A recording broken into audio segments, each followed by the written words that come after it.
Bonsoir, bonsoir notre public, cher public qui nous suit depuis le confinement et apparemment on va continuer à utiliser ces moyens extraordinaires pour partager avec vous les réflexions de nos hôtes.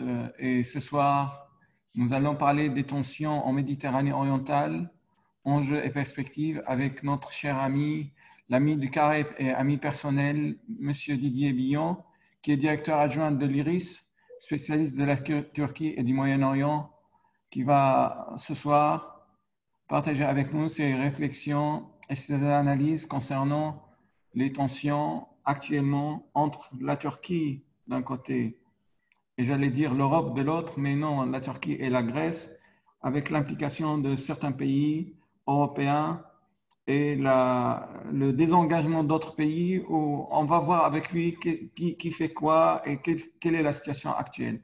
Bonsoir Didier Billon, merci d'être parmi nous ce soir. Bonsoir, merci pour cette invitation. Je suis ravi d'être parmi vous ce soir.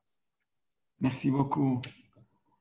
Didier, sur les racines de la crise actuelle, on entend parler beaucoup de, de carte de Séville, quelque chose qui est presque inconnu par les gens même intéressés. On entend parler de la convention qui n'a pas été signée, la Convention des Nations Unies sur les droits de la mer de 1982. Où est maintenant la Turquie et la Grèce? Et dans toutes ces complexités de la situation. Et j'ajouterai juste une phrase en forme de question.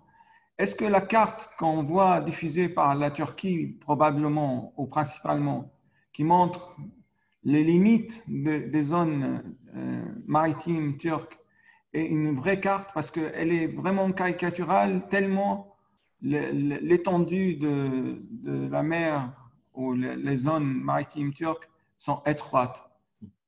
À vous la parole. Merci. Je pense que c'est nécessaire effectivement de commencer notre échange, notre dialogue par les questions de base. Pourquoi cette crise? Et tout d'abord et avant tout, la carte qui est largement diffusée par les autorités turques, mais pas uniquement elles, est tout à fait exacte et n'est pas du tout caricaturale. Donc la simple vision de cette carte montre qu'il y a un problème, il y a une difficulté. Alors cette difficulté, sans remonter trop loin dans l'histoire, elle provient évidemment des événements politiques, des conflits, des guerres qui malheureusement ont ensanglanté toute cette région depuis maintenant des dizaines d'années, même probablement depuis des siècles. Mais pour ce qui concerne les eaux territoriales maritimes, c'est depuis quelques décennies. C'est l'indépendance de la Grèce, c'est bien sûr la guerre de libération nationale en Turquie menée par Mustafa Kemal qui aboutit au traité de Lausanne, mais c'est aussi le traité de Paris, dont on n'entend pas souvent parler, sur lequel je reviendrai, qui a été signé en 1947 et qui attribue justement les îles dites du Dodécanèse à la Grèce, c'est-à-dire ces îles qui sont assez proches de la côte turque. Donc, ces accords et le statut des îles provient des soubresauts politiques, militaires qui ont ensanglanté la région. Ça, c'est la première chose. La deuxième chose, c'est la question du droit maritime international. Parce qu'à de nombreux endroits dans le monde se posent des problèmes de délimitation de à qui appartiennent les zones maritimes. Et la convention que tu as rappelée précédemment de 1982, la convention de Montego Bay, est censée régir le droit maritime international, notamment les délimitations de ce qu'on appelle les eaux territoriales, la délimitation du plateau continental et la délimitation des zones économiques exclusives. Mais ne rentrons pas dans les détails. Ce qui est important, c'est deux choses. Tout d'abord, le fait que la Turquie n'a pas signé cette convention internationale et donc, du point de vue du droit international, nul ne peut lui imposer les conclusions, les contraintes dues à cette convention de 1982. Ça, c'est la première chose. Mais la deuxième chose, elle est encore peut-être plus importante de mon point de vue pour des raisons politiques. C'est qu'en réalité, la convention de Montego Bay est susceptible de connaître des applications particulières si la géographie l'impose. Et pour que les choses soient assez claires, je vais prendre un seul exemple qui a été souvent rappelé au cours des dernières semaines. L'exemple, c'est les anglo-normandes, les îles anglo-normandes. Ces îles sont sous domination britannique, enfin domination sous législation britannique, ce sera plus exact, et en même temps, elles sont à quelques kilomètres des côtes françaises. Et donc, il a fallu là passer un accord particulier entre les autorités britanniques et les autorités françaises, de façon à ce que les relations soient les plus cordiales possibles et les plus fluides possibles, notamment pour ce qui concerne, par exemple, les zones de pêche, parce que c'est une région poissonneuse. Donc, cela prouve, et je pourrais multiplier les exemples, mais cela prouve que le droit maritime international, qui est nécessaire, bien sûr, mais nécessite des applications spécifiques et particulières. Or, justement, quand on revient en Méditerranée orientale, quand on s'intéresse à une carte de la mer Égée, on voit qu'il y a plusieurs centaines d'îles helléniques qui appartiennent formellement et des jurés à la Grèce. Il serait bien irresponsable de la part des Grecs, des autorités grecques, de vouloir faire appliquer le droit maritime international de façon mécanique, parce que, à ce jour, la délimitation des eaux territoriales, c'est 6000 marins autour de chaque île. Et le droit international indique même que c'est 12 000 marins. Alors, 12 000 marins, c'est 23 kilomètres environ. 6 000, c'est à 11 kilomètres environ. Donc, autour de chaque île, il y aurait une zone maritime qui appartiendrait à la Grèce. Mais pour le cas de ces îles qui sont à proximité, à portée de vue des côtes turques, cela signifierait que les eaux qui se trouvent entre ces îles et la côte turque sont des eaux territoriales grecques. Vous comprenez bien que ce n'est pas acceptable pour la partie turque. Et on peut le comprendre de ce point de vue. Les revendications turques, sur le fond, me paraissent assez légitimes. Et il faut donc trouver un accord entre les deux parties. Dernière chose que je veux souligner, pour éviter d'être trop long dans ce panorama d'ensemble, eh bien, croyez bien que ce contentieux, ce différend qui existe entre la Grèce et la Turquie n'est pas nouveau. J'entends beaucoup de commentaires qui font porter toute la responsabilité à M. Erdogan, le président de la République de Turquie. Alors, on reviendra sur les déclarations de M. Erdogan probablement dans le débat. Je trouve, pour ma part, qu'elles sont un peu trop vindicatives, un peu trop belliqueuses. Nous y reviendrons. Pour autant, j'ai trouvé des discours de, par exemple, M. Turgut Özal, qui fut Premier ministre turc, puis président de la République de Turquie, et j'ai notamment retrouvé des discours qui datent des années 80. Et j'ai même retrouvé, alors tout le monde peut le consulter, ça c'est en français, c'est une tribune qu'il avait écrite dans le journal Le Monde en novembre 87, si mes souvenirs sont exacts, et dans cet article, il menaçait de façon assez forte les Grecs en disant que si les Grecs s'attaquaient à un seul des navires turcs, alors ce serait un motif de guerre. Le mot est prononcé. Je ne suis pas pour la guerre dans aucun cas. Mais ce que je veux simplement indiquer, c'est qu'on ne peut pas réduire le problème de fond de la délimitation des eaux territoriales au simple caractère un peu belliqueux de M. Erdogan. C'est un problème ancien. Et Turgut Özal, que j'ai pris comme exemple, et on pourrait multiplier les exemples, mais Turgut Özal, à l'époque où il était Premier ministre puis président de la République, était considéré par les Occidentaux, par les Européens, comme un homme modéré.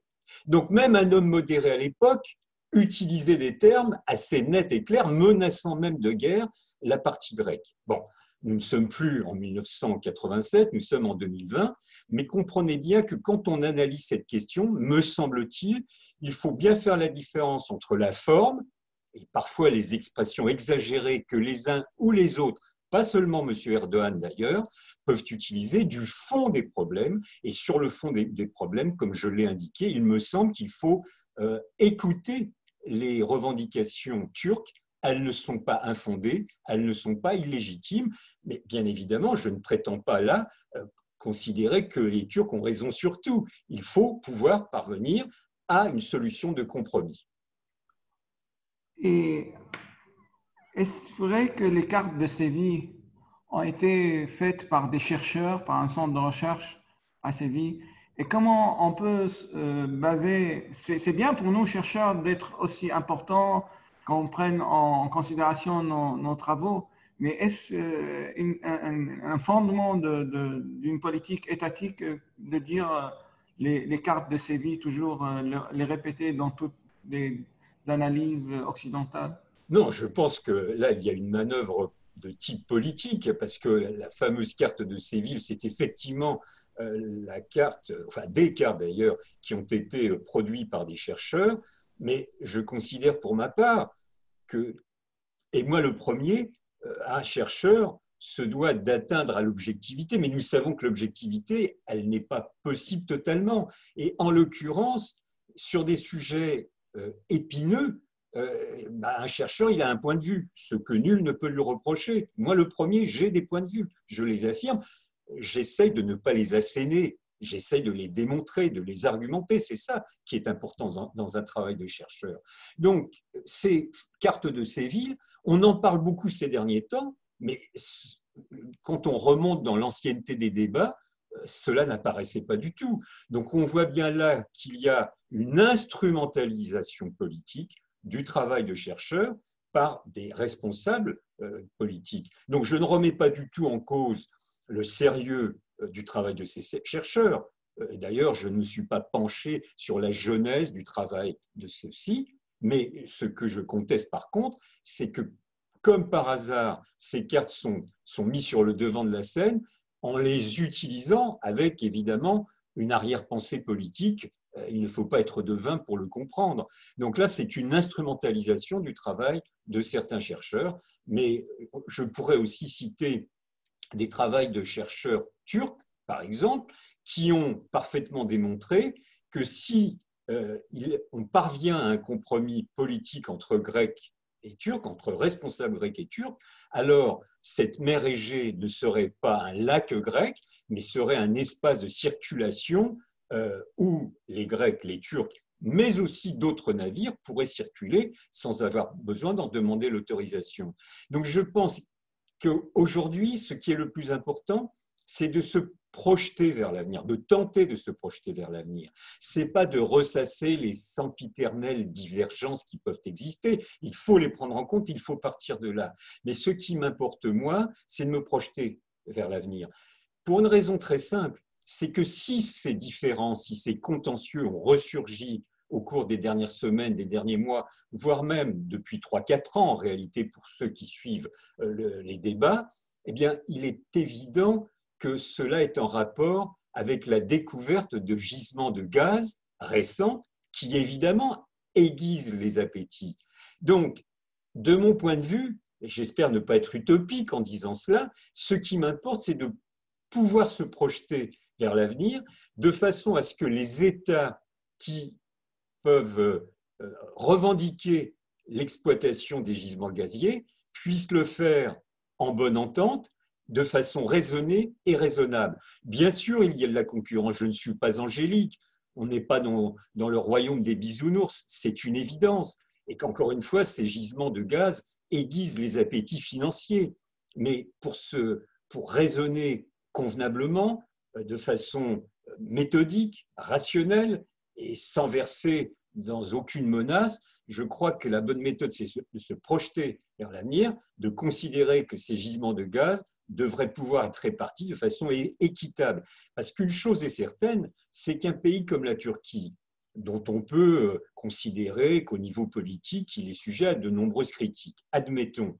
Mais pour autant, la Turquie reste un pays incontournable de la région, par son histoire, bien sûr, par sa taille, bien évidemment, par sa démographie, plus de 80 millions d'habitants, par sa puissance économique. Certes, la Turquie traverse des difficultés économiques aujourd'hui, mais clairement, je ne connais aucun État qui aujourd'hui n'est pas de difficultés économiques. Il n'empêche que malgré ces difficultés, la Turquie fait partie du G20. C'est, alors selon les classements, la 18e ou 19e puissance économique mondiale.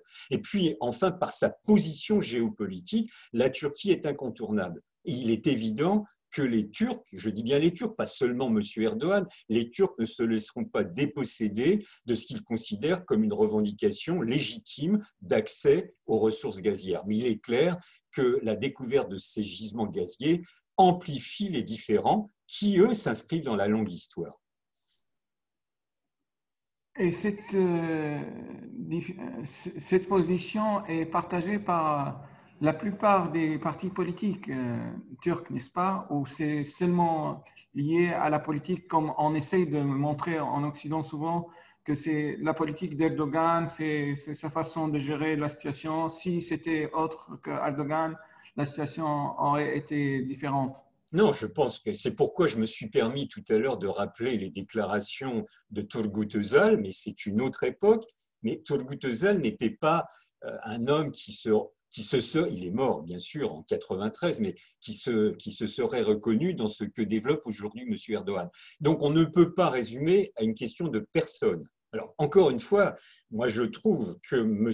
Erdogan, parfois, dans certains de ses discours, ou de nombreux de ses discours, il y va trop fort.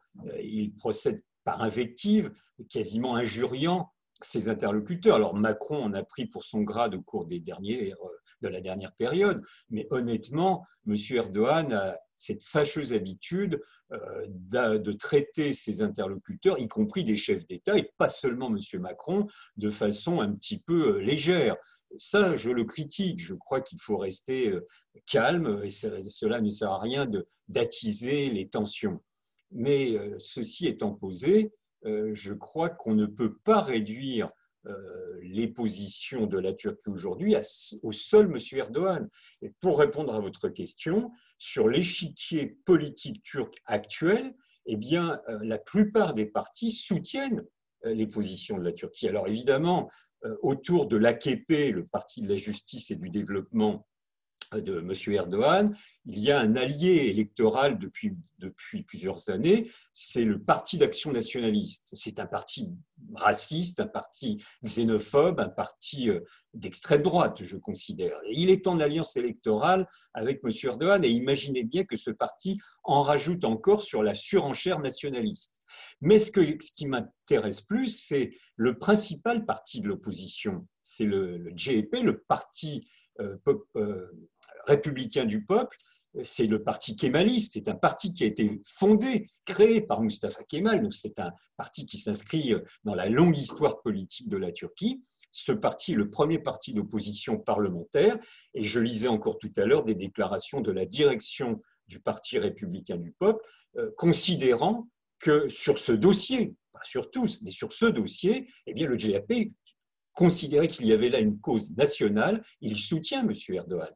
Donc, sur l'échiquier politique, il y a une quasi-unanimité, parce que néanmoins, c'est très important, il y a un parti, un seul, qui résiste à ce cours nationaliste, donc il faut reconnaître qu'il a été propagé, accentué par M. Erdogan au cours des dernières semaines, c'est le Parti démocratique des peuples, c'est le parti kurdiste.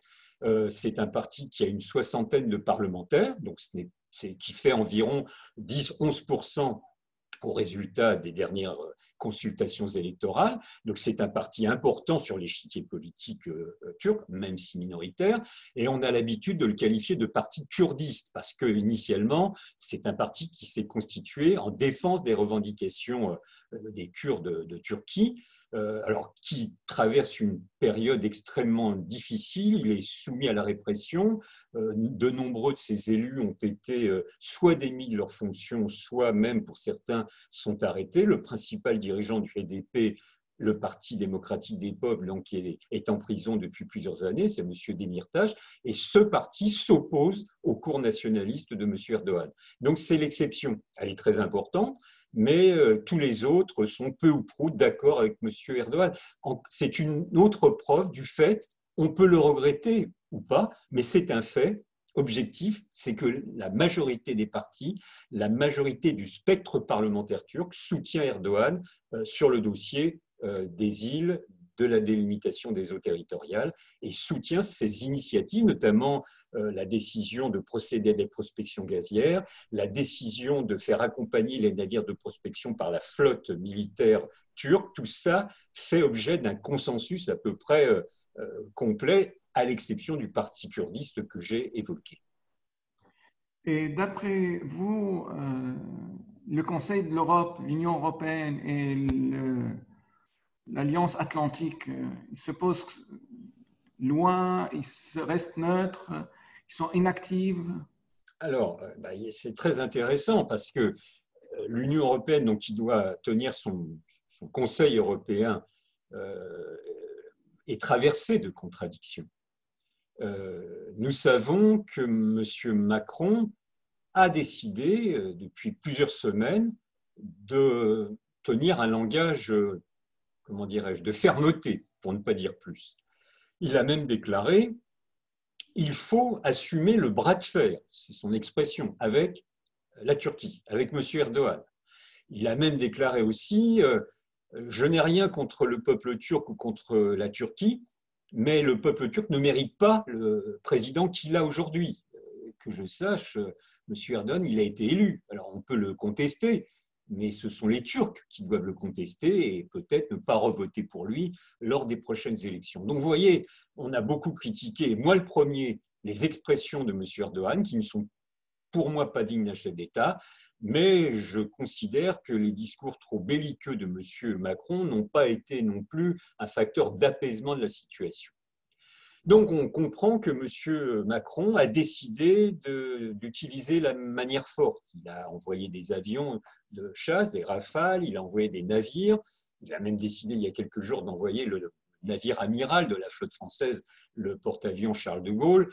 Donc tout cela n'est pas très bon signe. Quand on veut négocier avec un partenaire ou un interlocuteur, on ne déploie pas la troupe, les avions, les bateaux. Mais c'est le choix de M.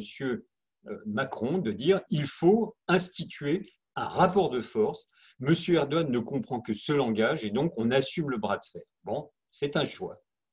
Vous imaginez que je ne partage pas tout à fait ni les attendus ni les conclusions de ces choix. Mais je ne suis pas un responsable politique, je suis un modeste chercheur. Mais l'Union européenne, elle n'est pas unie. Vous avez l'Allemagne qui préside aujourd'hui l'Union européenne pour 6 mois, qui a une toute autre attitude politique, parce que Mme Merkel ne ménage pas ses efforts depuis des semaines, depuis le mois de juillet en réalité, pour tenter d'ouvrir la voie à la négociation. C'est une tâche infiniment compliquée. Pour les raisons qu'on a évoquées tout à l'heure, ce différend, nous n'en sommes pas encore à la phase du conflit ouvert, heureusement, ce différend, ce contentieux s'inscrit dans la longue histoire. Donc évidemment, c'est infiniment compliqué à résoudre. Pour autant, je pense que Mme Merkel a raison, de façon inlassable, de déployer des efforts pour parvenir à une solution raisonnable. Donc déjà, sur ces deux puissances importantes de l'Union européenne, on voit qu'il y a des divergences très fortes de méthode. J'entends de ci, de là des commentateurs expliquer que, en fait, M. Macron et Mme Merkel se répartissent le travail. Vous savez, good cop, bad cop. Je ne le crois pas. Je crois qu'il y a une véritable divergence dans les méthodes à utiliser et que ces divergences, elles se déclinent à propos de la Turquie, mais sur bien d'autres sujets. Bon, c'est ainsi. Je me rappelle aussi que le 14 août, très précisément, donc il y a quelques semaines, il y a eu un Conseil européen des ministres des Affaires étrangères. La France, déjà, nous étions mi-août, a proposé un jeu de sanctions contre la Turquie. Et bien, cette proposition a été refusée par 6 États membres de l'Union européenne. Alors, pour ce genre de décision, il faut l'unanimité. Donc 6 États ont dit non, nous ne sommes pas d'accord. Alors c'est intéressant de constater d'ailleurs qu'il y avait bien sûr l'Allemagne, la Hongrie, la Bulgarie, la Roumanie, mais aussi 2 puissances méditerranéennes, l'Espagne et l'Italie. Donc ça prouve que M. Macron ne fait pas l'unanimité. Et puis, il y a des États qui s'abstiennent, qui ne cherchent pas à jouer la carte du rapport de force brutal avec la Turquie. Donc, lors du Conseil européen qui est à venir, j'ose espérer que les divergences pourront peut-être être surmontées, nous verrons bien, j'en doute d'ailleurs, mais qu'en tout cas, il n'y aura pas de sanctions. On en parle beaucoup, qu'un nouveau jeu de sanctions pourrait être mis sur la table au vote contre la Turquie. Ce serait, à mon avis, catastrophique, parce que s'il y avait des sanctions votées, eh bien, ça fermerait pour une longue période toute possibilité de prendre la voie de la négociation. La négociation, elle ne pourra pas se réaliser comme par un coup de baguette magique. Moi, je comprends que ça sera difficile, mais les diplomates sont là pour trouver des solutions. On peut imaginer la mise en place d'un groupe de contact, première étape. Ce groupe de contact aurait mission et objectif d'ouvrir un espace de dialogue. Et l'espace de dialogue pourrait aboutir à de véritables négociations. Vous voyez, je comprends bien que tout cela risque de prendre un peu de temps, parce que ça ne peut pas se régler comme par enchantement. C'est regrettable, mais c'est comme ça. En tout cas, il faut inlassablement remettre son ouvrage sur le métier, pour tenter d'avancer en cette voie. Et donc, sachant qu'en plus, il y a, je l'ai évoqué, un cours nationaliste en Turquie, c'est structurel dans la vie politique turque et aujourd'hui, on l'a dit, la plupart des partis, la majorité des partis se retrouvent assez unis sur ce dossier derrière Erdogan. Donc il y a un jeu de sanctions accentuerait encore le cours nationaliste en Turquie et rendrait plus difficile toute tentative de résolution. Donc je pense que ce serait une grossière erreur. Quant à l'OTAN, c'est très intéressant de voir que l'OTAN, qui est sous domination états-unienne, ça ce n'est pas un scoop, ne cherche pas à en rajouter, si vous me passez l'expression. On comprend bien qu'au sein de l'OTAN, il y a des divergences, et je crois que les stratèges des États-Unis, parce qu'il en reste encore, quand je parle de stratège, je ne pense évidemment pas à M. Trump, parce que d'un jour à l'autre, il peut changer de beaucoup d'idées, ou de soi-disant idées, mais au Pentagone, par exemple, ou voire au département d'État, il y a des hommes, il y a des femmes qui réfléchissent sur le moyen terme, sur le long terme. Alors, ils réfléchissent en fonction des intérêts de leur pays. Ça, on ne peut pas leur reprocher. Mais ils comprennent assez clairement que la Turquie continue à assumer un rôle stratégique de première importance pour l'OTAN. Et donc, ces hommes et femmes considèrent qu'il ne faut surtout pas rompre les digues, rompre les ponts avec la Turquie. Ce qui permet de comprendre, il y a quelques mois, ça date du mois de juin de cette année, vous vous rappelez peut-être au large des côtes libyennes, il y a eu un problème entre un navire, une frégate française et une frégate turque, parce que les Français, la frégate française, qui était sous mission OTAN d'ailleurs, est chargée de surveiller les livraisons d'armes en Libye, puisque nous savons qu'il y a un embargo et il y a des armes qui passent. Et il y a un navire turc qui a été suspecté d'avoir des armes dans sa soute. C'est un navire civil, mais qui était accompagné de navires militaires turcs et qui se dirigeait vers les côtes libyennes. Et donc, le navire français a intimé l'ordre au navire turc de stopper, d'arrêter pour une fouille, etc. Le navire en question a refusé. Et là, je vais utiliser un terme technique, le navire de la marine nationale turque qui accompagnait ce cargo a, on appelle ça, illuminé la frégate française. Illuminé, ça veut dire que tous les radars de préalerte sur le bateau se sont mis en marche et qu'il ne s'agissait plus que d'appuyer sur un bouton pour cibler le navire français. Heureusement, on n'a pas été jusqu'à cette extrémité, mais illuminer un bateau, d'après les militaires, que je ne suis pas, c'est la dernière étape avant de tirer. Donc c'est très grave. Et tout de suite, la France a fait des communiqués dénonçant cette manœuvre. Ça, je peux comprendre éventuellement. Mais surtout, ce qui m'importe, pour revenir à votre question, c'est que la France a demandé la mise en place d'une commission d'enquête pour faire la lumière sur cette histoire au sein de l'OTAN. Et une commission d'enquête s'est mise en place. Sauf qu'elle a été mise en place au mois de juin, fin juin ou tout début juillet, enfin peu importe. Visiblement, elle a été effectuée, l'enquête. Mais personne n'a eu accès aux conclusions de cette enquête, de ce qu'on me dit, mais je n'ai pas le texte sous les yeux, donc je dis cela avec précaution, le rapport serait assez équitable, renverrait un peu dos à dos les Turcs et les Français. Et l'OTAN ne cherche pas à publier cela parce que la Turquie, encore une fois, est un membre trop important pour les équilibres régionaux. Et donc, l'OTAN ne veut surtout pas ajouter de l'huile sur le feu, tout au contraire, tout au contraire. Puis alors, dernier facteur, quand on réfléchit à l'OTAN, il y a un autre membre de l'OTAN, c'est la Grèce. Donc, l'OTAN, enfin, les États-Unis ne veulent surtout pas un conflit qui s'envenimerait entre deux membres de l'Alliance atlantique. Donc, pour toutes ces raisons, je crois que ni l'Union européenne, ni l'OTAN, pour des raisons différentes, bien évidemment, ne cherchent à envenimer la situation, ce qui me fait penser que les positions un peu ultimatistes de M. Macron sont plutôt minoritaires. Je ne dis pas qu'il est isolé, ça serait exagéré, mais ses propositions, ses postures, ses décisions sont non seulement bien loin de faire l'unanimité, mais sont même critiquées par des partenaires proches tels que l'Allemagne, par exemple.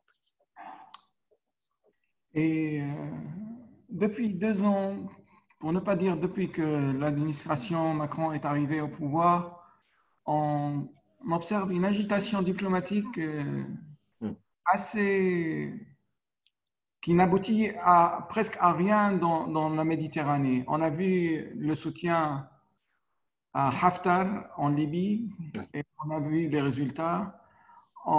Il y a quelques semaines encore, la démonstration du soutien au peuple libanais qui s'est transformé en compréhension incompréhensible de la politique traditionnelle qui se reproduit souvent au Liban. Alors, on part de la société civile, de la première visite, pour revenir dans la deuxième visite pour dire tout reste comme il est, on va continuer avec ceux qui sont là, on ne changera rien.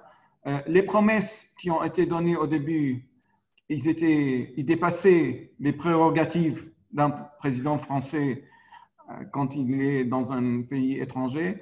Et comme la rétraction qui a suivi après aussi a déçu pas mal de Libanais, en tout cas pour ne pas dire toute la région. Aussi, on a observé que pendant les manœuvres qui ont eu lieu entre la Grèce et la France et Chypre, ce qui est probablement tout à fait compréhensible, il y avait les Émirats arabes unis. Ils ne sont pas des forces, ce n'est pas un pays méditerranéen, il n'est pas, en principe, si j'ose dire, parce qu'ils sont présents en Libye, ils sont présents en Égypte, et peut-être ailleurs aussi. Mais leur présence, est-ce que ça a donné une dimension de solidarité internationale ou ça montrait aussi une alliance assez ambiguë entre des forces différentes dans cette région contre la Turquie? Bon, alors, il y a plusieurs niveaux dans la question. Le premier niveau, c'est la politique de M. Macron. Alors, tu as parlé d'agitation de la France. Moi, ce n'est peut-être pas le terme que j'utiliserais, mais disons qu'il est vrai qu'il y a de multiples initiatives de la France. Bon. Alors, bien sûr, Méditerranée orientale, nous en avons parlé, la Libye, le Liban. En fait, de mon point de vue, le problème, c'est qu'il y a une difficulté pour M. Macron, mais c'était d'ailleurs au passage la même difficulté pour M. Hollande et pour M. Sarkozy. Alors ça se posait dans des configurations différentes, mais il y a au moins un point commun de mon point de vue, c'est qu'il y a une difficulté, pour ne pas dire une incapacité, à élaborer une politique française en Méditerranée et au Moyen-Orient. Parce que pour élaborer une politique extérieure digne de ce nom, il faut être capable de se projeter sur le moyen, voire sur le long terme. La politique extérieure d'un État, quel que soit l'État, ce n'est pas un coup médiatique. La politique extérieure d'un État, elle ne peut se concevoir qu'avec un plan raisonné sur plusieurs années. Sinon, on se condamne à réagir aux évolutions de l'actualité, on se condamne à réagir aux événements, et nous le savons bien, les événements, ils ont tendance à s'accélérer toujours plus, pour de multiples raisons. Donc, un État qui n'a pas un plan d'ensemble, une vision d'ensemble, mais il est ballotté par les événements et je crains fort que ce soit le cas de la France aujourd'hui. Et en tant que Français, je le regrette, mais c'est ainsi, c'est comme ça. Ça, c'est le premier niveau. Et encore une fois, je ne veux pas réduire cela à M. Macron. Ses prédécesseurs avaient le même défaut, je crois. La différence, c'est que quand M. Macron a été élu, rappelez-vous ses premiers discours, même pendant la campagne électorale, puis lorsqu'il a pris ses fonctions de président, il nous a fait miroiter beaucoup de projets structurants. Il nous avait dit qu'il irait voir tous les protagonistes de tel et tel conflit, qu'il voudrait se poser comme médiateur, etc., notamment entre les États-Unis et l'Iran. Il n'en a rien été, en réalité. Je ne dis pas que M. Macron est resté tranquillement chez lui à ne rien faire, mais les initiatives qu'il a prises étaient souvent sous le coup d'un empressement, et ça, c'est un grand défaut. Exemple, la Libye. Et là, c'est une catastrophe. Quand même, la France est membre du Conseil de sécurité. Que je sache, en Libye, il y a un gouvernement légitime qui a été porté sur les fonds baptismaux par l'ONU et qui est reconnu par l'ONU. Et la France, comme membre du Conseil de sécurité, c'est une double faute, eh bien, a préféré en réalité soutenir le maréchal Haftar. Donc là, il y a une faute politique. Et justement, c'est une des dimensions qui explique cette tension très forte entre la Turquie et la France. Parce qu'à l'inverse, M. Erdogan, sur cette affaire libyenne, sur ce dossier libyen, il a plutôt bien joué. Il a passé un accord avec Fayez el-Sarraj au mois de novembre dernier de délimitation des eaux territoriales. Vous voyez, on y revient. Donc en fait, les dossiers Méditerranée orientale et Libye sont intimement liés. Puis il a décidé, à la demande de Fayez el-Sarraj, d'envoyer des militaires peu nombreux en réalité sur le terrain libyen. Et nous savons, je vais vite, qu'il y a eu un renversement des rapports de force militaire au détriment du maréchal Haftar et à l'avantage du gouvernement el-Sarraj. Bon, cela, M. Macron l'a assez mal digéré, d'autant que lui, il avait tenté de prendre des initiatives un peu en solitaire avant, essayant d'organiser des rencontres entre Haftar et el-Sarraj, mais qui n'ont rien donné pour une raison simple, c'est pas qu'il y avait un manque de bonne volonté, c'est qu'il a voulu faire ça tout seul, que les Allemands n'étaient pas prévenus, ils n'ont pas beaucoup apprécié, que les Italiens n'étaient pas prévenus, alors eux qui sont en première ligne, si je puis dire, et puis qui ont une certaine histoire avec la Libye, même coloniale, ils ne l'ont pas apprécié. Donc vous voyez, cette prétention de la France, et qui dépasse M. Macron d'ailleurs, à vouloir résoudre les questions tout seul, ça ne fonctionne pas et ça peut aboutir à des déconvenues et nous sommes en train, nous, Français, de vivre cette déconvenue. Donc, je pense que ce qui manque à la France, c'est une vision d'ensemble.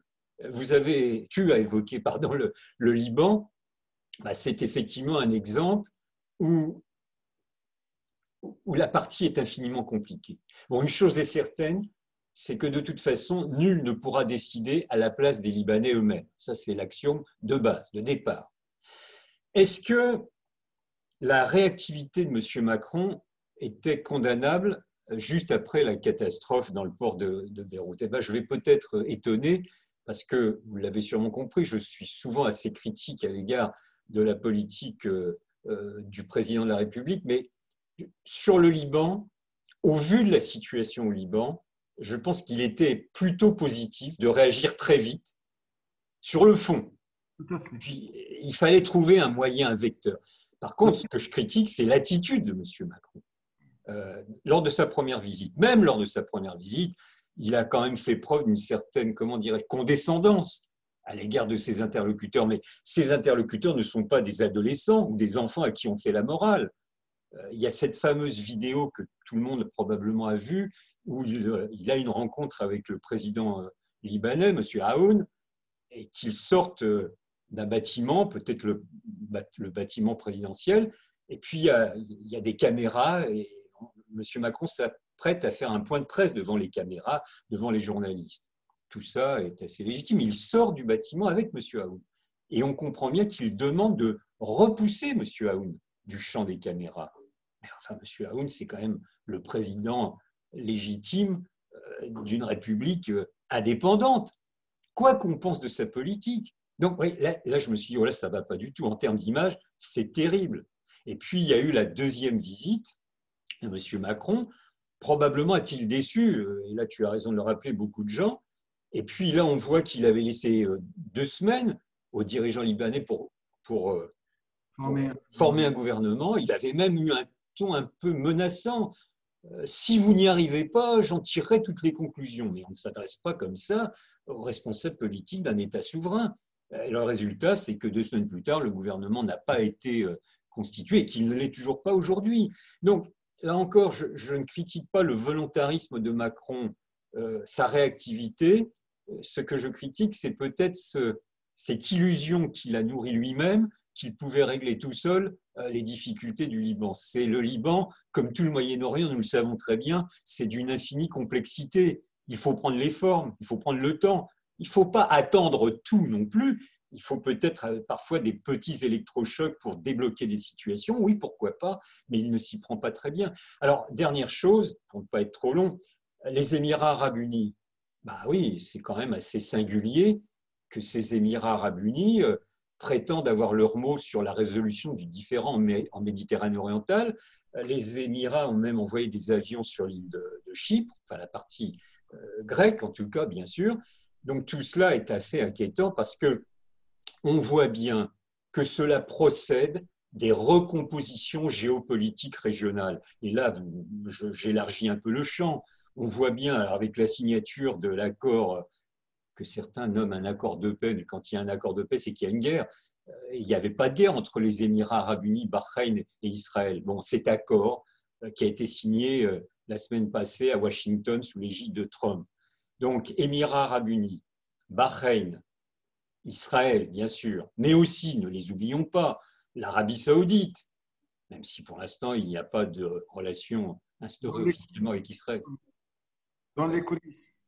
Comment ? Il reste dans les coulisses. Il reste dans les coulisses pour le moment, mais il y a des raisons à cela. Et l'Égypte. Donc, ces 5 États, on comprend bien que sur beaucoup de dossiers, ils sont en accord. Je n'appelle pas ça une alliance au sens classique du terme, mais disons un partenariat, on va dire ainsi. On comprend bien la logique de ce partenariat, créer une sorte de cordon d'endiguement autour de l'Iran, clairement. Mais évidemment, les protagonistes ont aussi quelques velléités de s'occuper des affaires méditerranéennes, parce qu'on retrouve l'Égypte, on retrouve la Grèce, bien sûr, on retrouve les Israéliens, qui ont aussi découvert des gisements de gaz.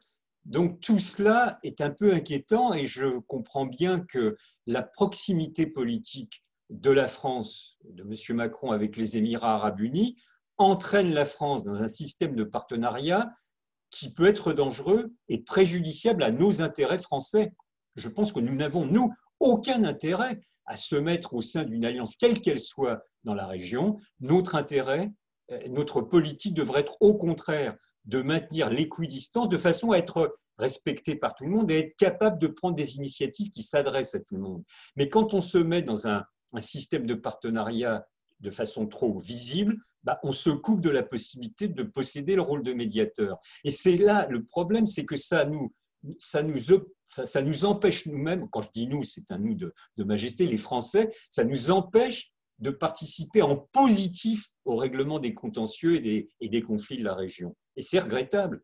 De ce point de vue, je pense que soit Chirac en son temps, soit évidemment De Gaulle avaient une politique claire et nette parce que d'indépendance, de refus de la logique des blocs. Alors nous ne sommes plus aujourd'hui dans la guerre froide, bien sûr, mais il y a des blocs ou des sous-blocs qui se constituent. L'intérêt de la France n'est nullement de participer à quelconque de ces blocs pour justement avoir une voix positive et de se parer de son autorité de membre du Conseil de sécurité. Ce n'est pas rien, mais on l'utilise mal. Je le regrette. Avant de prendre les questions de notre public, j'ajouterai un petit détail qui a échappé un peu à la presse française peut-être. C'est que les interlocuteurs de M. Macron au Liban étaient étonnés d'avoir entendu à plusieurs reprises le mot Turquie revenir dans les débats. C'est-à-dire, et ils ont commencé à presque interpréter la visite ou l'intérêt qui a été porté à la question libanaise sous cette emprise qui domine un peu la situation par rapport à la Turquie. Est-ce que ça rentre aussi dans les échecs de la diplomatie parce que ça n'a pas servi ni le dossier turc ni le dossier libanais? Oui, je confirme, hein, on a beaucoup parlé de cette dimension turque qui sous-tendait l'intervention, enfin le déplacement, les déplacements rapides de Macron au Liban. Je pense que c'est exagéré. C'est un des paramètres, hein, il ne faut pas le négliger, parce que j'ai l'impression qu'il y a une sorte d'obsession sur la Turquie. C'est préjudiciable. Moi, je m'intéresse à la politique de la Turquie depuis plus de 40 ans, et j'en discutais avec des amis turcs il y a quelques jours. Je disais, c'est terrible de voir cette dégradation des relations bilatérales. J'ai l'impression de me retrouver à la période Sarkozy, où la relation entre Turquie et France était terriblement dégradée. Elle s'était un petit peu améliorée à l'époque de Hollande, et là, de nouveau, on retombe dans les travers de tensions inutiles, en tout cas de mon point de vue. Donc, je pense que un des paramètres de la réactivité de M. Macron quant au dossier libanais s'explique entre autres par l'arrière-fond turc. Mais c'est un paramètre parmi beaucoup d'autres, et un paramètre, je crois, secondaire. Je crois qu'il faut savoir, là aussi, mesure garder et ne pas verser dans une quelconque vision complotiste. Avant peut-être de passer au débat, mais une dernière chose que j'aimerais souligner, c'est que il me semble, je suis très très prudent, nous sommes le 22 septembre, donc prenons date, mais depuis quelques jours, je constate une certaine forme de désescalade. C'est-à-dire que, y compris au plus haut sommet de l'État en France, et par ailleurs en Turquie, il y a une volonté de tenter de sortir de cette situation de tension, de cette crise par le haut. Je le souhaite. C'est quand même plutôt positif. Parce que moi, je me rappelle très bien que le 6 septembre, le dimanche 6 septembre, Monsieur Le Drian, le ministre des Affaires étrangères, a participé à une émission radiophonique sur France Inter. Je ne sais plus comment s'appelle cette émission, c'est tous les dimanches de 11h à midi, où il y a un invité politique. Donc, c'était M. Le Drian qui était invité. Il a fait une sorte de tour d'horizon de la situation internationale, mais évidemment, des questions lui ont été posées des relations avec la Turquie. Et là, chose terrible, le ministre des Affaires étrangères, enfin, de l'Europe et des Affaires étrangères, tel est son titre exact, a utilisé le mot de représailles à l'encontre de la Turquie à 3 reprises. Or, si les mots ont un sens en français, et j'imagine que le ministre maîtrise parfaitement la langue française. Représailles, c'est un terme guerrier. Donc, je me suis dit, ce 6 septembre, la situation devient très préoccupante. Je n'ai jamais pensé qu'il allait y avoir une guerre générale en Méditerranée orientale, mais quand un ministre de très haut niveau des Affaires étrangères utilise ce type d'expression, oh là, il faut faire attention parce que ça peut déraper. On le sait, il y a eu des guerres qui parfois sont parties sur des étincelles et sans qu'on en maîtrise tous les paramètres. Nous ne sommes plus dans cette situation. Et je crois savoir, mais j'ai vérifié, que normalement ce soir, ou peut-être actuellement même, il doit y avoir une communication téléphonique entre Erdogan et Macron, en direct. Bon, c'est une information, je ne sais pas ce qui va en sortir, je ne sais pas si nous saurons ce soir, demain, ce qui se sera dit, probablement très partiellement de toute façon, mais c'est plutôt un signe positif. Alors j'espère qu'ils ne vont pas s'insulter mutuellement, je ne crois pas. Quand ils sont à deux, ils doivent s'écouter. Là aussi, c'est un indice. Je n'en tire pas de conclusion trop hâtive, mais on assiste à une forme de désescalade. Donc c'est pourquoi, lors du Conseil européen, il serait catastrophique qu'il y ait des sanctions votées, mais elles ne le seront pas parce qu'il n'y a pas unanimité. Voilà. Est-ce que Mme Merkel sera en ligne? Mme Merkel sera en ligne avec eux? Non, pardon. De ce qu'on m'a dit, c'était du bilatéral. Ah, d'accord. J'ai vérifié, j'ai recoupé, on m'a confirmé, mais je ne suis pas sous la table du bureau présidentiel à l'Élysée, donc Je pense que c'est une vraie information. Enfin, Ben, comme ça, véritable. c'est une bonne note avec laquelle on commence à prendre les questions de nos internautes. La première question, je pense qu'on a partiellement, à laquelle tu as partiellement répondu. En termes de droit maritime international, qui a droit sur quoi? Bah oui, c'est Première partie de ton oui, intervention. oui, c'est le droit maritime international. Normalement, selon le texte, c'est 12 000 marins, donc un peu moins de 23 kilomètres, autour de chaque enfin, territoire, île ou côte, qui appartient au pays qui régit la côte ou l'île. Sauf que la configuration spécifique de la mer Égée rend impossible l'application mécanique du droit, ou alors si on l'applique mécaniquement, eh ben, ça devient un lac grec, ce que n'accepteront pas les Turcs. Donc il faut un compromis. Et je disais, sur cette question, sur le fond du dossier, les revendications turques ne sont pas illégitimes de mon point de vue. Il faut trouver une voie où chacun puisse trouver les moyens d'exploiter les ressources de gaz, les moyens de circuler, etc., sans faire d'injustice patente en l'occurrence. Et Salam a parlé de la carte qui était souvent diffusée. Elle n'est pas une caricature, c'est la réalité quasi mathématique de l'application de la règle de la Convention de Montego Bay, dont je rappelle que les Turcs ne l'ont pas signée. Donc on ne peut pas leur imposer, en droit international, on ne peut pas imposer à un pays de respecter une convention qu'il n'a pas signée. C'est comme ça. Voilà. Pour rebondir sur la même dimension des choses, une solution de compromis passe par un accord bilatéral. Est-ce que les accords bilatéraux ont la primauté sur le droit international dans le cas où l'une des parties y adhère? Alors là, il y a deux niveaux du raisonnement. Il y a le niveau strictement juridique, et je ne suis pas un juriste, et puis il y a le niveau politique, et c'est toujours celui qui m'intéresse le plus, parce qu'en plus, nous le savons malheureusement très bien, que le droit international, il supporte beaucoup d'exceptions dans la région, que ce soit à propos de la Palestine, de la Syrie, et j'arrête là parce qu'on pourrait multiplier les exemples. Le droit international, je le regrette, je suis le premier, nous sommes sûrement les premiers à le regretter, mais il dépend des rapports de force politiques. C'est terrible, mais c'est ainsi. On n'est pas dans une abstraction du droit.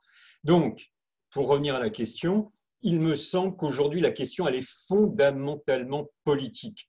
Donc, elle devrait se conclure par un accord bilatéral, en premier lieu, alors qui peut être facilité par des médiateurs, par l'ONU, par Mme Merkel, que sais-je, peu m'importe. Il faut parvenir à une solution bilatérale. Ça sera très compliqué, mais c'est la première étape. Et puis après, cet accord bilatéral souhaitable, y parviendra-t-on? Je ne sais pas. On ne peut pas le dire à ce stade, mais c'est souhaitable en tout cas, et il faut tout faire pour y parvenir.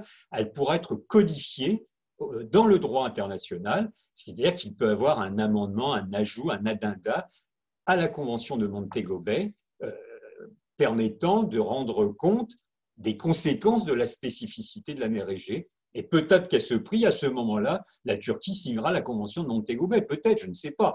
Il est trop tôt pour le dire. Mais vous voyez, c'est cette démarche. Donc je crois qu'il faut passer avant tout par la politique, avec un grand P au sens le plus noble du terme. Et ça ne peut passer que par le bilatéral.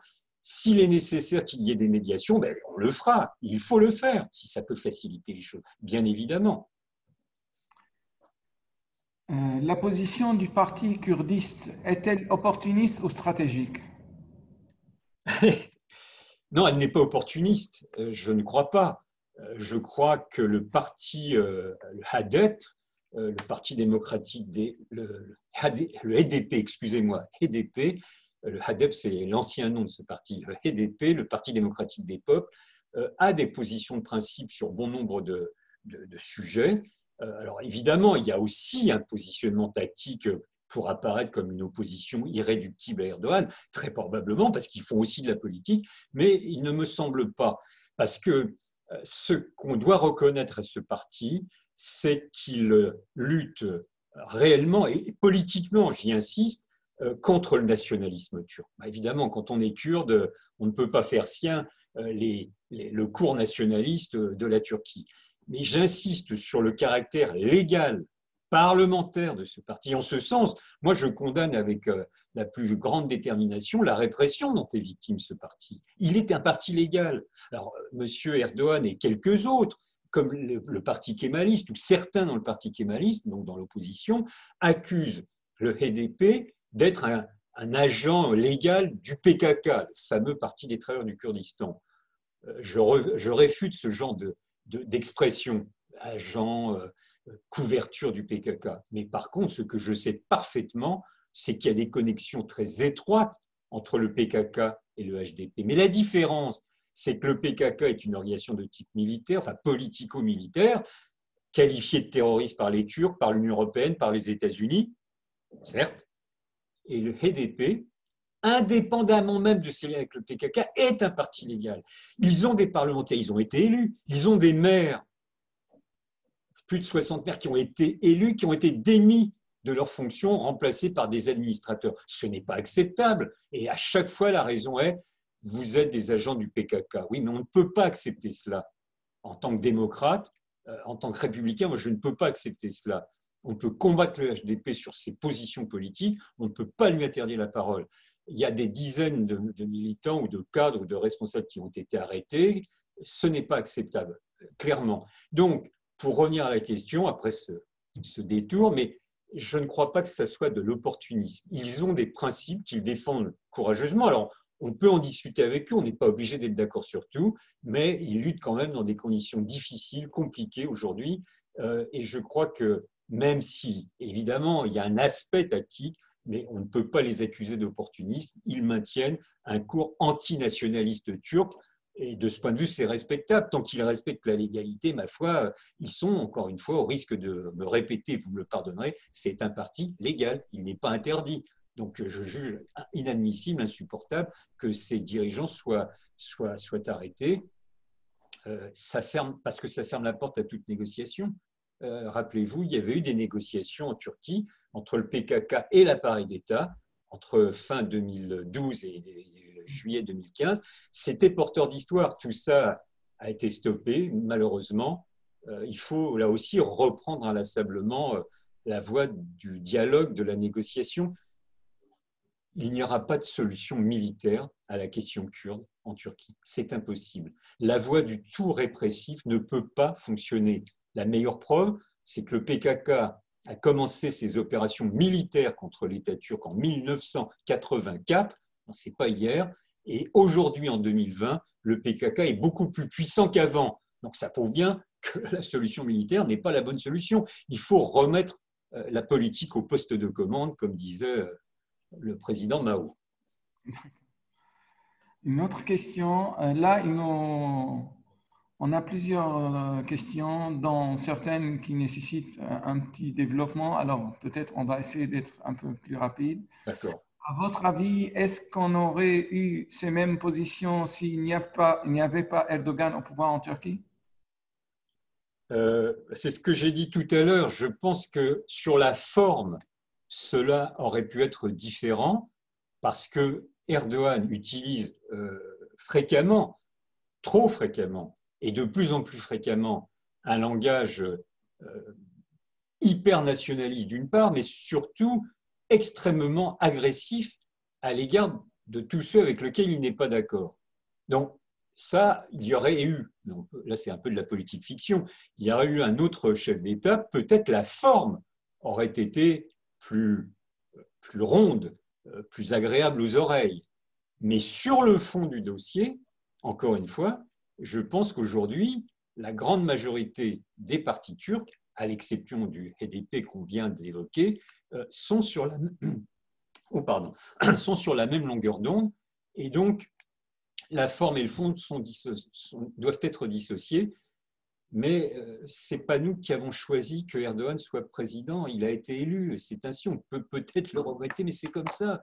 Et puis, il y a un élément que je n'ai pas évoqué à ce stade, c'est que M. Erdogan, il a beaucoup de défauts. Mais il a une qualité, probablement, c'est que, vous me pardonnerez l'expression, c'est un animal politique. Il a une capacité à réagir aux événements qui est incroyable.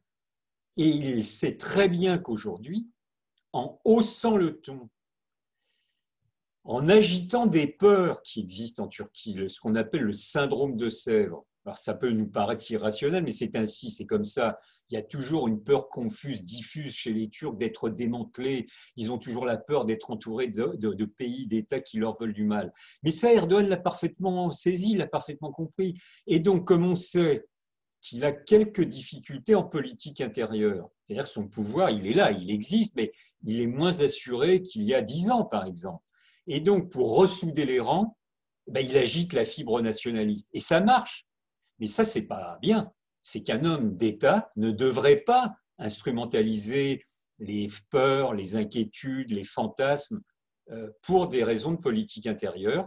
Et c'est aussi une des dimensions de la politique de Erdogan aujourd'hui. Donc, vous voyez, c'est pourquoi je distingue la forme et le fond. C'est essentiel, sinon on ne comprend rien. Mais ne croyez pas que si un autre avait été élu président, encore une fois politique fiction, pour autant le dossier aurait été résolu comme par enchantement. Non, ça n'aurait pas été résolu.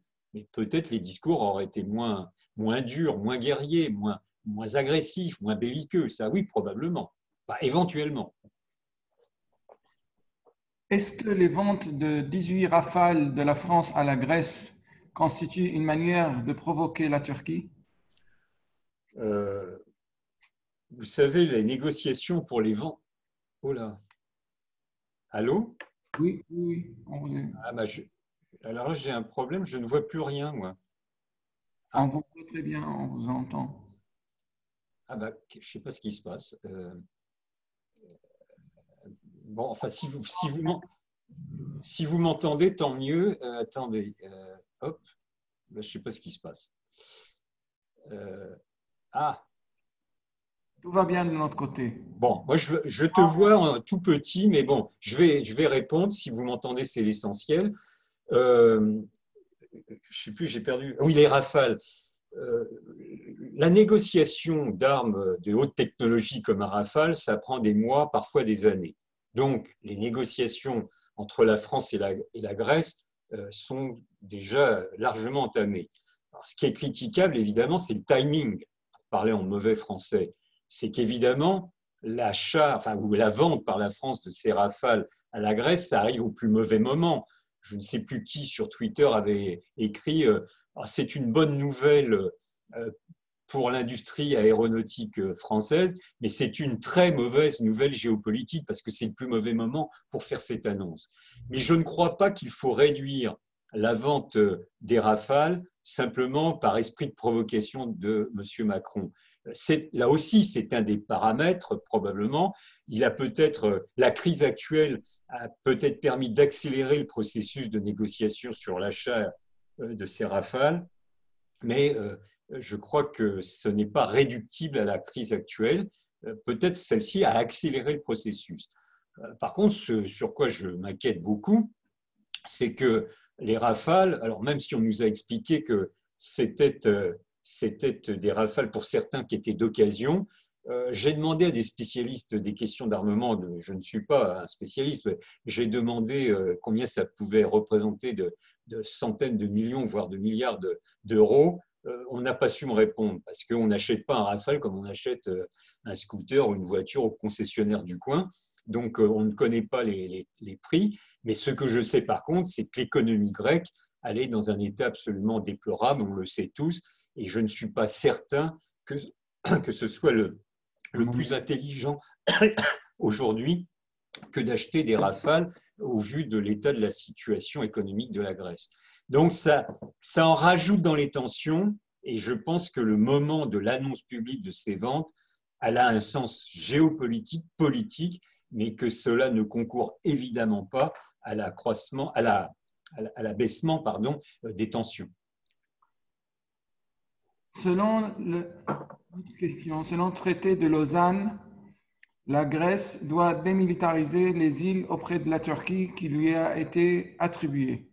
Est-ce que la France rompt également le droit international en armant les îles grecques?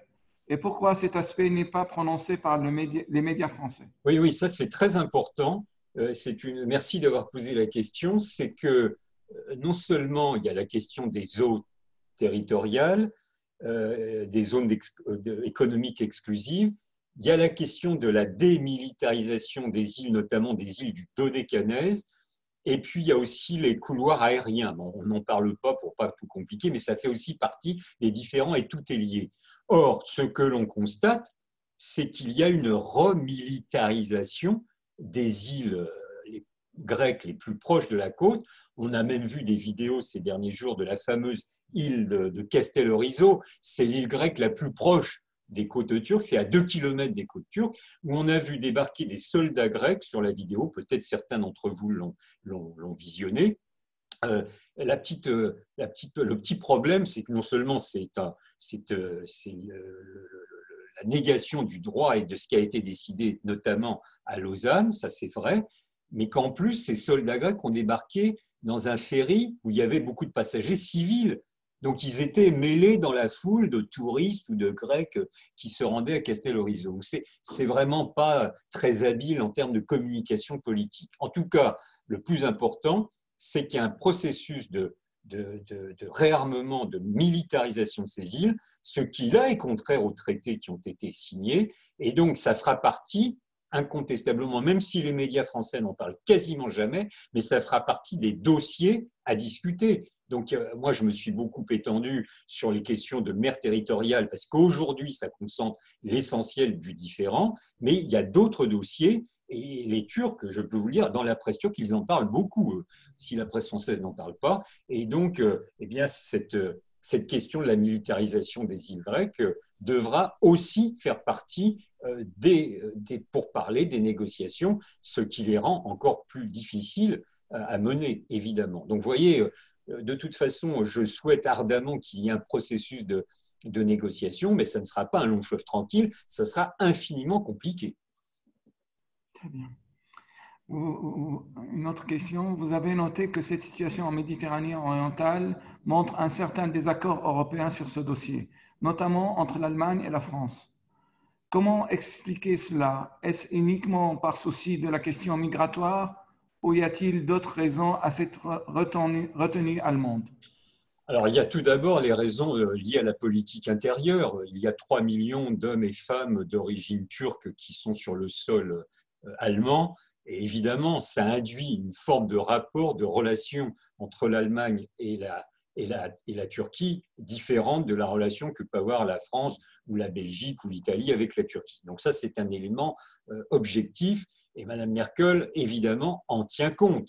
D'ailleurs, rappelez-vous, quand il y a eu la crise migratoire, enfin, non, il ne faut pas dire ainsi, la crise des réfugiés, ce sera beaucoup plus exact, en 2016, eh bien, celle qui a été voir Erdogan à plusieurs reprises pour négocier un accord, eh bien, c'est Mme Merkel.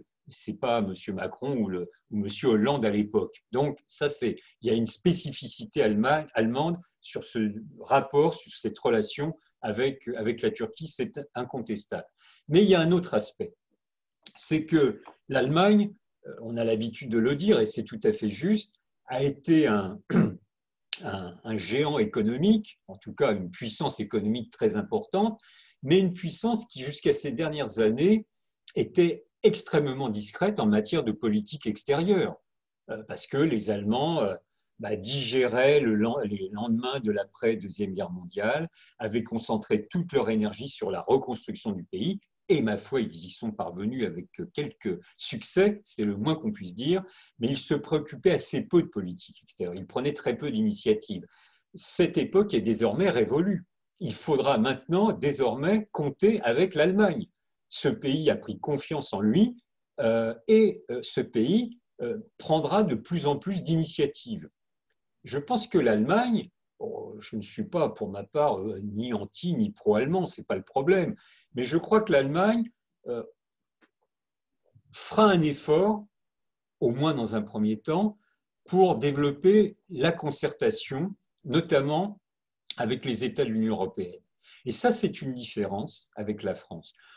Souvent, je l'ai évoqué tout à l'heure à propos de la Libye, mais on pourrait trouver d'autres exemples, la France a ce défaut de considérer que l'Europe, enfin l'Union européenne, c'est finalement la France en plus grand. Ben non, l'Union européenne, ce n'est pas la France en plus grand. L'Union européenne, c'est 27 pays, avec leur histoire, avec leurs spécificités, avec leurs convictions. Et donc, il faut que nous apprenions collectivement à travailler ensemble.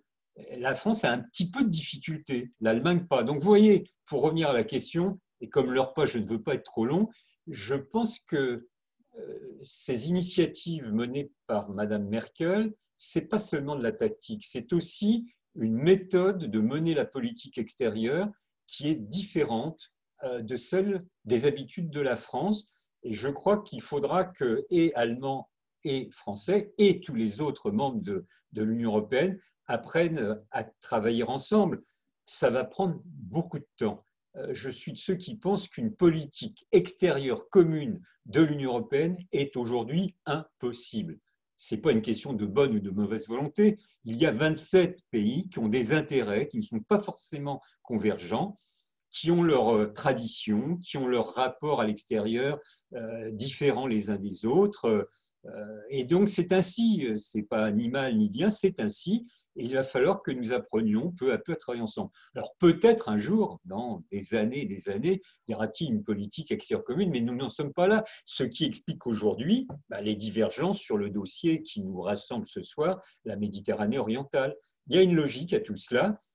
Il ne faut pas en prendre ombrage. C'est un fait, il faut faire avec. Mais faire avec, ça ne veut pas dire rester dans ses pantoufles. Il faut essayer de favoriser les convergences. Mais les convergences, elles ne peuvent se résoudre que si on est capable d'exposer nos différends. Parce que si on est d'accord sur tout, tout va pour le mieux dans le meilleur des mondes. Mais non, il y a des divergences, il faut les assumer collectivement et raisonnablement et trouver des formules de compromis. Facile à dire, plus compliqué à mettre en œuvre, mais on aura une leçon de pratique avec le Conseil européen qui va se réunir. Chacun va défendre ses positions à l'ouverture du Conseil européen et on verra ce qui ressort après les débats. Ça ne sera plus les mêmes positions, j'espère en tout cas. Très bien. Une question. Erdogan a-t-il instrumentalisé la crise en mer Égée à des fins de politique intérieure?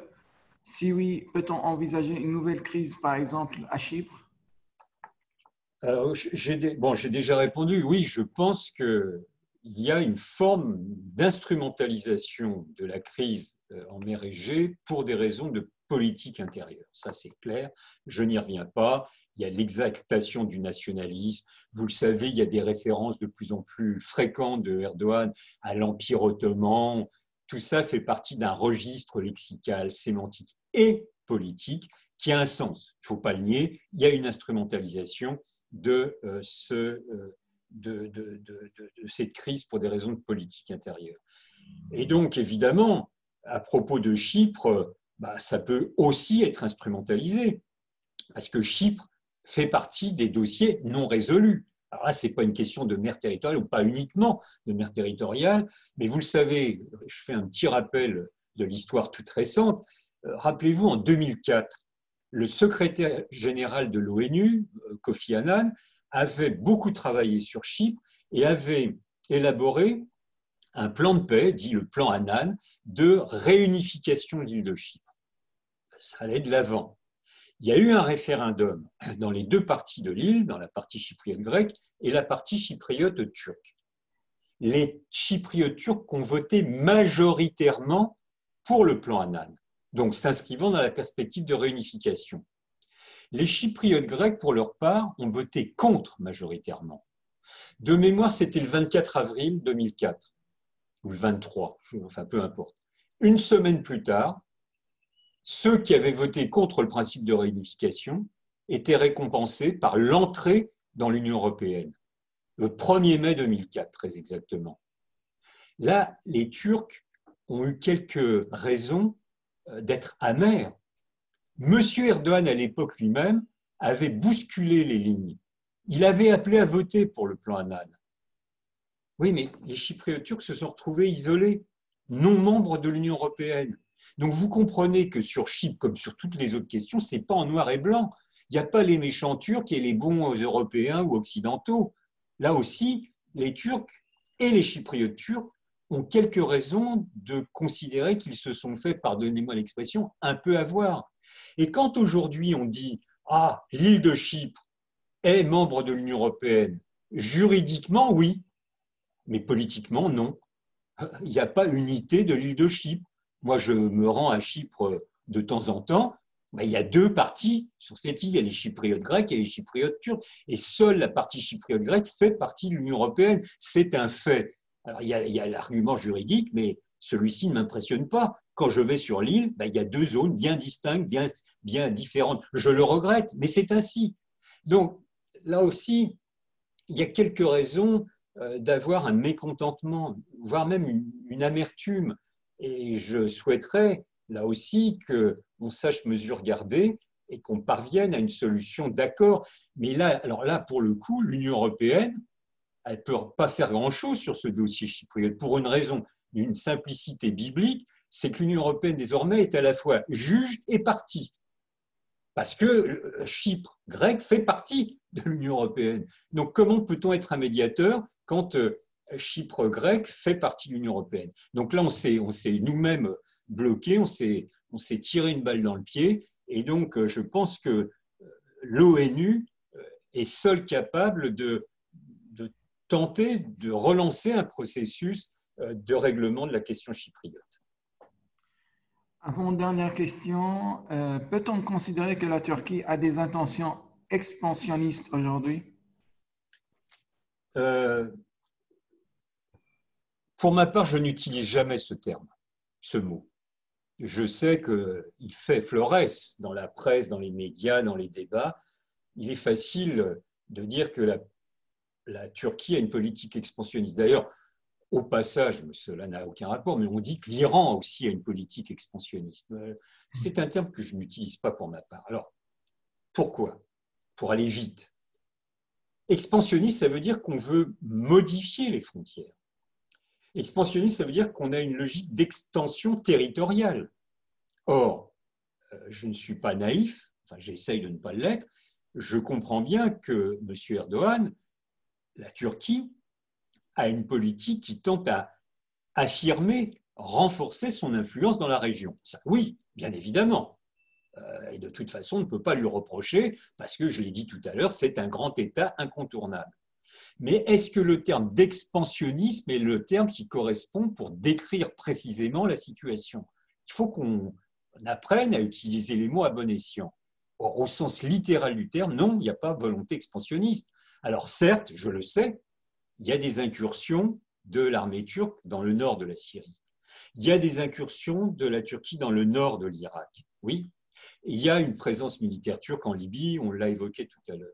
Mais franchement, alors je ne sais pas si sur ce point précis je serais d'accord avec Salam, est-ce que les Turcs ont l'intention de s'installer définitivement sur le long terme dans le nord de la Syrie? Je ne le pense pas, mais peut-être je peux me tromper, mais je ne le crois pas. Dans le nord de l'Irak, encore moins. Donc, c'est pourquoi, pour ma part, je n'utilise pas le terme d'expansionnisme. De la même façon, je n'utilise pas le terme de néo-ottomanisme, qui est aussi très à la mode. Mais comment peut-on comparer la politique d'un empire, l'Empire ottoman, qui par définition, comme pour tous les empires qui ont existé, a une logique, lui, d'expansion territoriale. Un empire, par définition, il est expansionniste, par définition, structurellement, avec la politique extérieure de la République de Turquie. Vous voyez, je suis très attentif aux termes utilisés et pour répondre à la question, non, il n'y a pas expansionnisme, mais oui, volonté affirmée de la Turquie d'extension de son influence et de ses zones d'influence.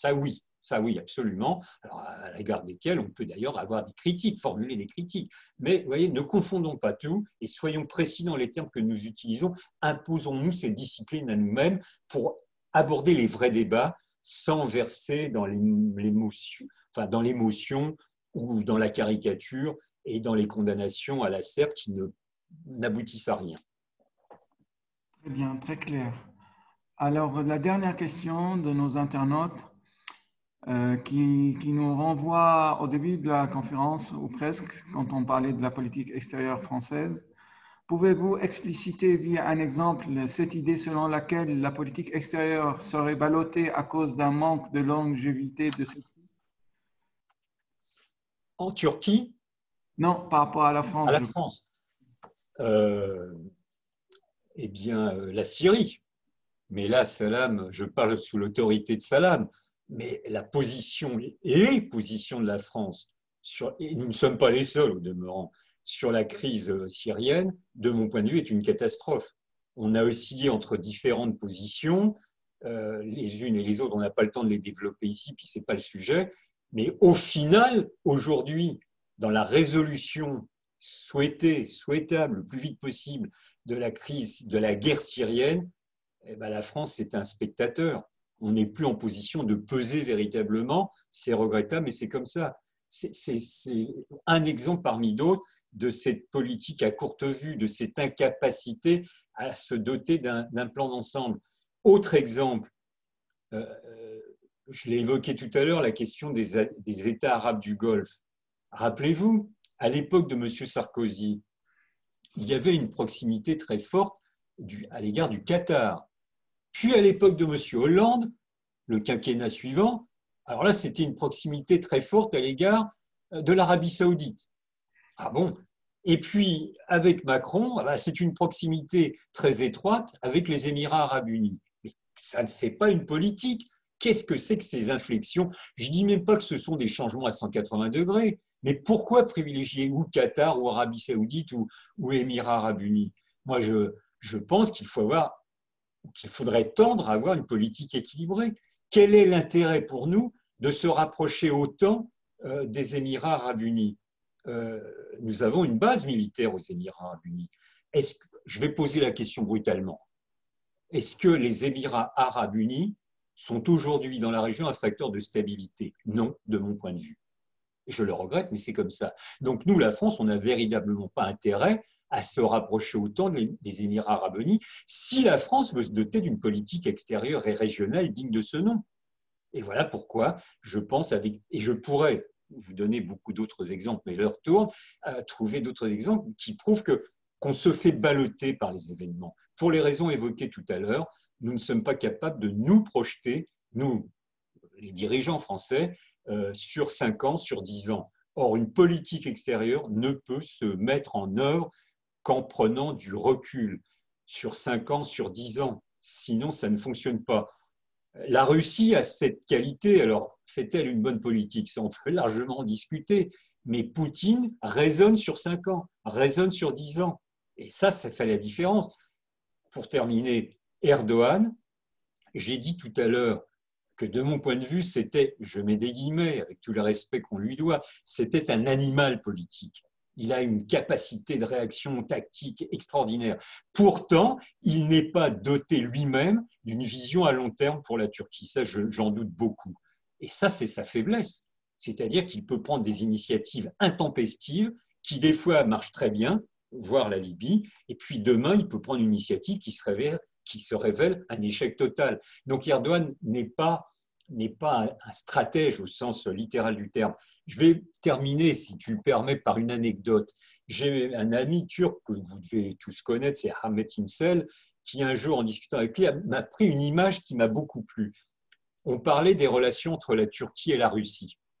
Et il me dit, d'un côté, tu as Poutine, qui est un joueur d'échecs, qui joue avec 2, 3, 4 coups d'avance. Bon, ça ne veut pas dire qu'à chaque fois, il réussit, hein, mais c'est un peu l'image que Ahmet İnsel prenait. Et puis en face, il y a Erdogan. Et Erdogan, c'est un genre de Taola. Tout le monde connaît ça. Et à chaque fois qu'on lance les dés, on remet toute la partie en jeu. On remet à zéro, on peut remettre à zéro tout ce qu'on a construit auparavant. Ben, c'est un peu ça.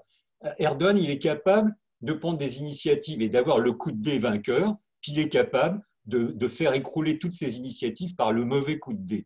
Bon, cette comparaison vaut ce qu'elle vaut, mais ça m'avait beaucoup plu comme image. Le joueur d'échecs versus le joueur de tric-trac ou de taoula ou de jaquet, enfin, selon les pays où on se trouve. Et c'est très imagé, mais je pense que c'est la réalité. Merci beaucoup Didier Billon pour cet éclairage, pour partager avec nous ton analyse très riche sur la situation en Méditerranée. Je remercie aussi nos internautes en les invitant à nous suivre et toi aussi à nous suivre la semaine prochaine avec Dominique Vidal et Bertrand Badi qui vont nous parler de leur état du monde, leur livre annuel sur l'état du monde. Et cette année, ça tourne autour du Moyen-Orient et notamment les questions de la Syrie, de la Libye, du Liban et la Turquie. Alors, le 29 à 18h30, nous avons tous rendez-vous avec Dominique Vidal et Bertrand Badi. Merci encore Didier Billon. et à la prochaine. Merci à toi pour l'invitation et j'espère à très bientôt. À bientôt. Merci beaucoup. Au revoir.